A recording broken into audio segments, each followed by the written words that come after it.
Go, go, go. Tulog kayo sa amin, ha? Kaya.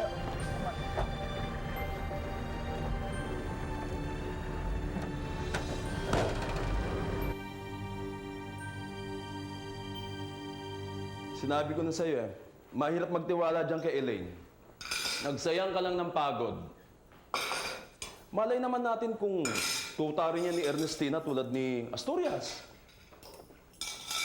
Pero hindi ganun si Elaine Hindi kaya pakanan na naman ito ni Ernestina? Ha?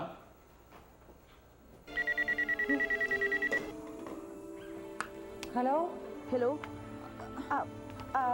Gusto kasi Yes. Doktor Monson ang tumingin kay Mami, ha? Hello? Alicia, I'm sorry about what happened kay Governor. Hindi mo siya nakita kasi he had an emergency. Oo, ni-rush hospital si Ma'am Iluminada Ha? Oh, sige. Salamat sa tawag mo, ha? Tatawag ako sa'yo ulit. Oo, sige. Teka, bakit kailangan mo tawagan si Alicia? Inutos ni Governor. Pwede ba sa daddy mo na lang ikaw magtanong? I will call Dr. Ramonson for you, okay? Tinakbo daw sa ospital si Iluminada. O asan daw si Leandro? Ngayon ka mas may pagkakataon na kausapin si Gov. Sige na, kultin mo si Elaine. Hayaan mo na. Mas kailangan siya ni Iluminada ngayon. May ibang araw pa. Paano kung ini-easter ka ni Elaine? Ha? Pahinga ka na nga. Ako na magliligpit yan. Mandar na naman imahinasyon mo. Sige na.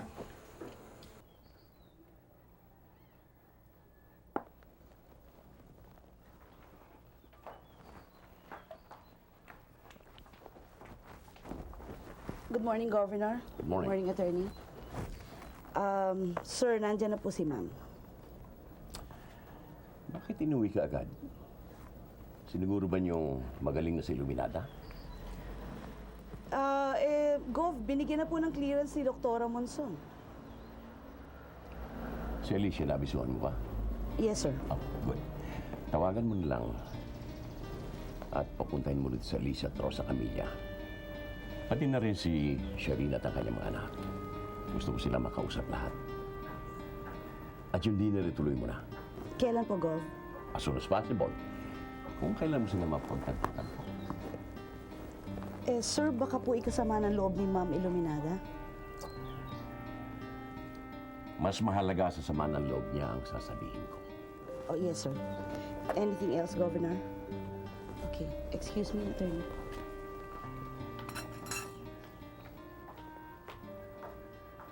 Bakit, sir? Ano ba ang pag-uusapan sa meeting?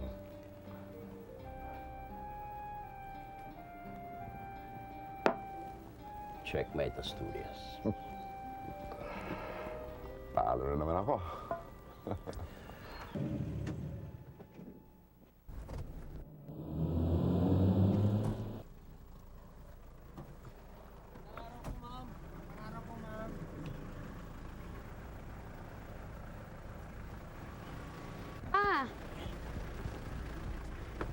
Ano ka ba, Ernestina? Muntik na mamatay si Mami kagabi, tapos kung saan ka pa gumagala-gala. Napaka-irresponsible mo talaga. Ano nangyari, Ma? Pagpasensya na, Mas Ernestina. Ano pa hinihintay niya? Di syempre, papasok mo na. Pinangungot ka sa bathtub?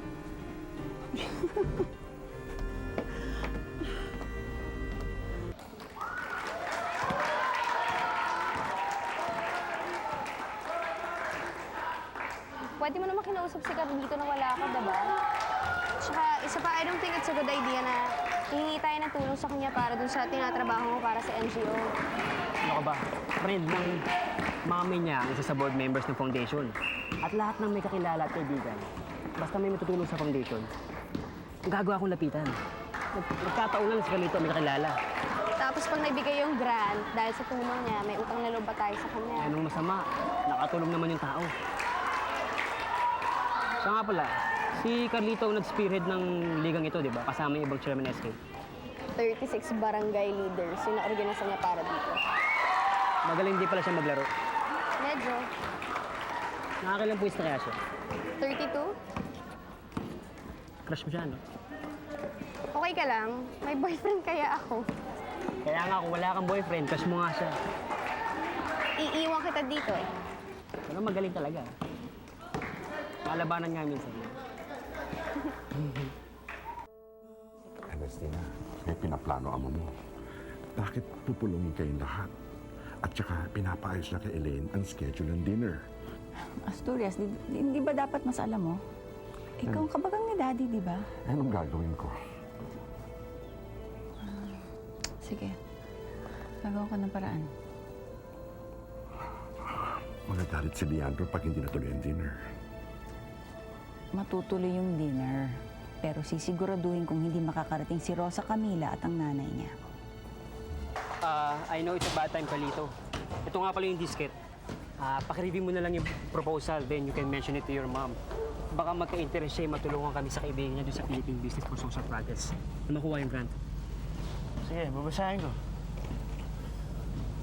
Kumusta na? Okay lang. Carlito, you don't really have to help us. Si Ding lang naman ang makulit na ilapit sa'yo yan eh. Actually, pwede namang si Guada na lang yung kinausap ko. Kilala mo yung kapatid niya? Best friend niya. Bakit pinagod mo pa ako?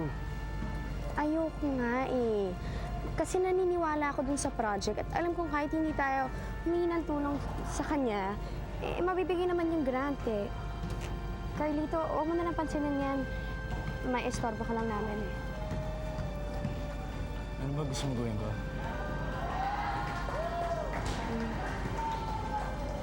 Ewan ko. Ikaw nang bahala dyan, Carlito. Sige. Isang malaking kilos protesta dito sa harapan ng tanggapan ng CIDG sa Camp Crame ang pinamumunuan ni Amanda Montemayor, isa sa mga anak ni Leandro Montemayor, ang gobernador ng San Dionisio na pinagtangkaang paslangin ng mga di kilalang Armandong grupo ilang linggo lamang ang nakakaraan. Ito po si Hazel Lineto, nag-uulat. Elaine, I've been looking all over for you. Sabi nila, nandito ka daw sa office ni Daddy eh. Yes, may pinapatapos kasi sa akin ng daddy mo bago ko bumalik sa Kapitolyo eh. Anything I can do for you? Elaine, alam mo naman sigurong emotional condition ng mami ko, hindi ba? Makikiusap lang sana ako. Ayoko na sanang madagdagan pa yung mga sama ng loob niya eh. Alam nating lahat na it would not be easy for her to see Rosa Camila and Alicia in this house. Nakikiusap ako, please. Huwag mo na silang isama sa dinner.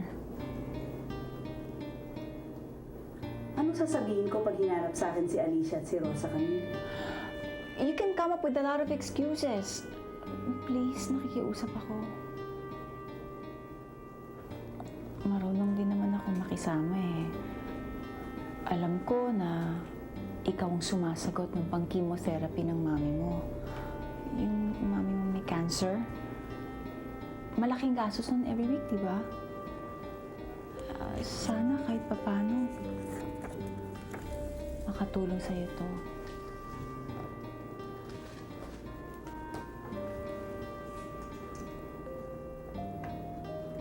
Ano?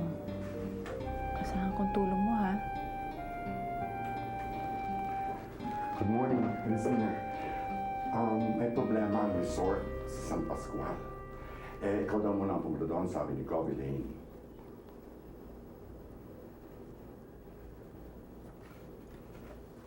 Attorney Asturias, I'll have to confirm with the governor first. If you'll excuse me. Elaine, thank you, ha?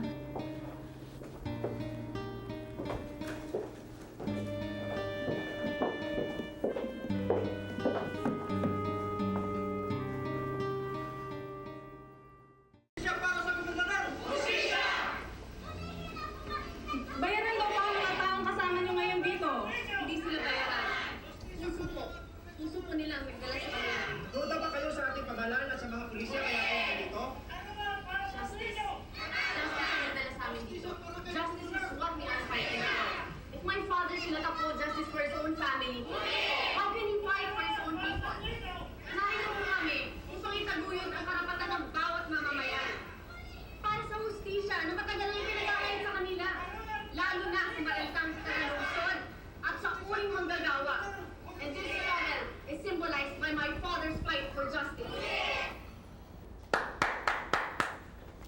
Amanda is a political genius, Alberto.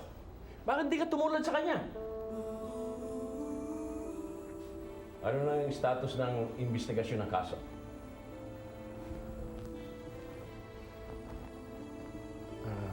Ba hindi ka makapagsalita? Tinangay ba ng pusa ang dila mo? Kupad yun ni Amores. Para kayong mga pagong. You make me sick. Kaya tayo sa taas. Guard? Ano yun? Ma'am, sila po yung naghanap sa inyo. Ma'am, taga-munisipyo po kami. Galing po kami kanina sa kantina nyo at nag-inspect. Nakita po namin na marami kayong paglabag sa aming standard. Ba't ka magkakaproblema sa kantin? Eh kayo nag-issue at nag-release ng permit. Hello? Sino po sila? Si Ma'am Alicia. Ma'am, excuse po, may tawag po kayo sa phone. Eh sino ba yan? Sabihin mo mamaya na lang ha. Tatawagan ko na lang. Tatawagan Baka na lang naman daw po fake kayo. ang permit nyo. Eh kung fake, bakit kayo nag-release?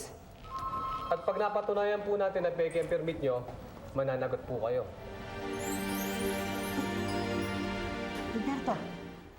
Alberto, hindi mo ba magagawa ng paraan na mapapadali ang investigasyon ng kaso ng daddy mo? Gamitin mo lahat ng influensya ng pamilya, ang koneksyon. Hindi pwedeng si Amanda umani ng paghanga ng daddy nyo. Gagawa ko ng paraan, ma. Bakit hindi ka pa magpahinga para lumakas ka na? O hindi ako mapapahinga pag ganito ang nangyayari. Ang magpapalakas sa akin ay ang mawala sa buhay ko ang mga binabahay ng daddy nyo. Hayaan mo, Mami. Isa-isa at dahan-dahan silang mawawala. Diba, no, Alberto? Hindi ko alam sa'yo, Ernestina. Basta ako malinis magtrabaho. Tahimik. Really? Walang bulilyaso. Buti kung ganon. Tigil nga kayong dalawa. Bakit hindi kayo magtulungan? Ano ba nato? Matagal pa ba yan? Eh, ma'am, nag-overheat to. Mainit ang makina eh.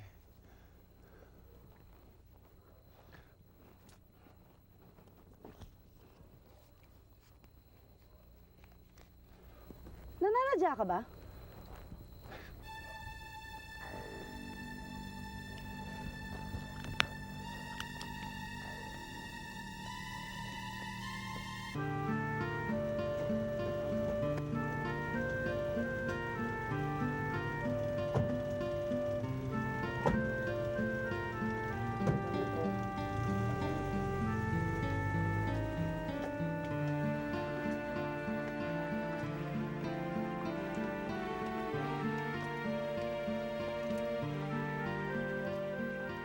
Huwag niyo isipin na ginagawa niyo ito para sa kanya o para sa mga hampas lupa niya mga bisita ngayong gabi.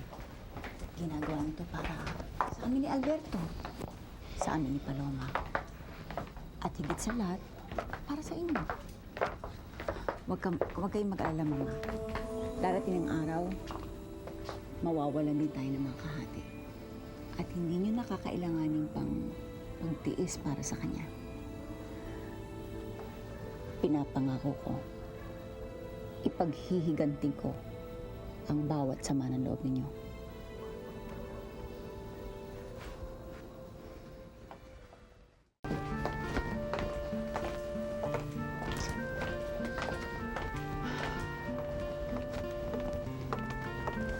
Good evening. Oh, welcome. Welcome, Serena. Lucinda. Hello, Amanda. Take your seat. Come on, Serena.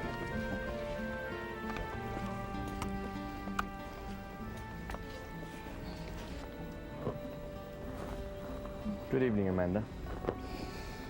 Good evening. I think I'd like to sit down here. Hindi ata itong tamang panahon, Amanda. I think your seat is over there.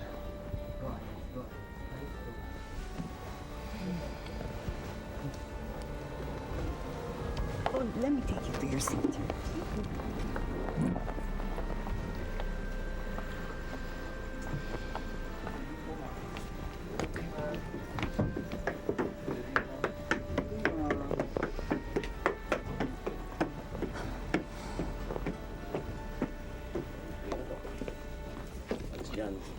Sorry. Kasi ngayon lang natapos yung rehearsals namin eh. Good evening. Bakit ganyan ang damit mo? Alam mo namang formal dito, di ba? Eh ano naman ang masama sa ayos ko?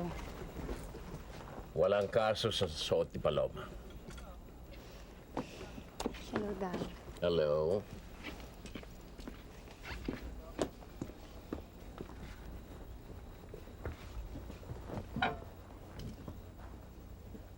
Sit down.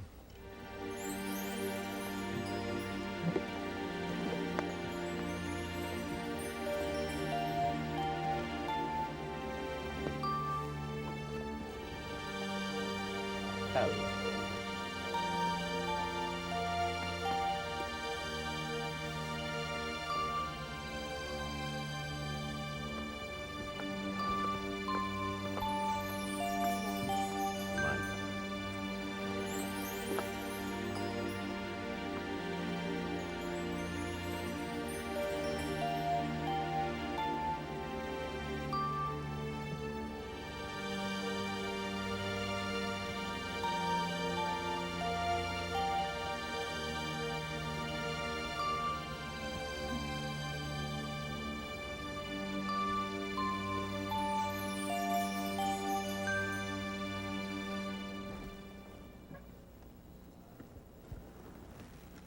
Nasaan ang mag-inang Alicia at Rosa Camila?